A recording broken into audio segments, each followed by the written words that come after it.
പ്രോകാസ്റ്റിനേഷൻ കേട്ടിട്ടില്ലേ? ചിലരങ്ങനെയാടോ, ഇന്ന് ചെയ്യാം, നാളെ ചെയ്യാം, അല്ലേ വേണ്ട മറ്റന്നാളായാലോ. ഇതങ്ങനെ നീണ്ടു നീണ്ടു പോവും, ഒടുക്കം ചെയ്യേയില്ല.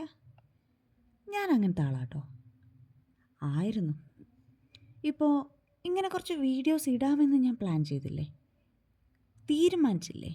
പക്ഷേ സത്യത്തിൽ ഇതിൻ്റെ പ്ലാനിങ് തുടങ്ങിയിട്ട് 1 വർഷത്തിലധികമായി. പ്ലാനിങ് ചെയ്ത് ഒരുപാട് ആലോചിച്ച് അവസാനം കൊളായിപ്പോവും. അതിൽ നിന്ന് ഒരു പ്ലാനിങ്ങും ഇല്ലാതെയാണ് ഞാനിപ്പോൾ സംസാരിച്ച് തുടങ്ങിയത്, വളരെ ഓർഗാനിക്കായിട്ട്. നമ്മൾ ചെയ്യണമെന്ന് തീരുമാനിച്ചതോ ആഗ്രഹിച്ചതോ ആയ കാര്യങ്ങൾ നീട്ടി നീട്ടി വെച്ചാൽ അത് നടക്കാൻ പോണില്ല. പക്ഷെ നടക്കും. എപ്പോഴെന്നറിയോ? നമ്മൾ ചെയ്തു തുടങ്ങിയ.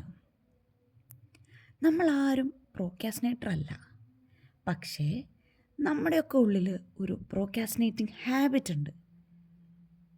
അത് നമുക്കങ്ങനെ പെട്ടെന്ന് മനസ്സിലാവത്തില്ല.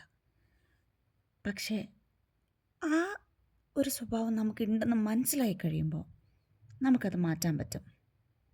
അതിനങ്ങ് വലിയ മലമറിക്കുന്ന കാര്യങ്ങളൊന്നും ചെയ്യണ്ട. ഡെയിലി നമ്മൾ എണീക്കുന്ന സമയം ഒരു അരമണിക്കൂർ മുന്നേ ആക്കി നോക്ക്.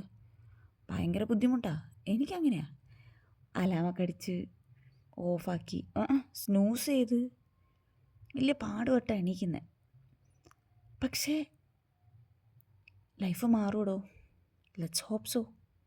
ഒന്നോർത്താൽ മതി, your future self is waiting on the other side of your alarm clock. Don't make them wait another day.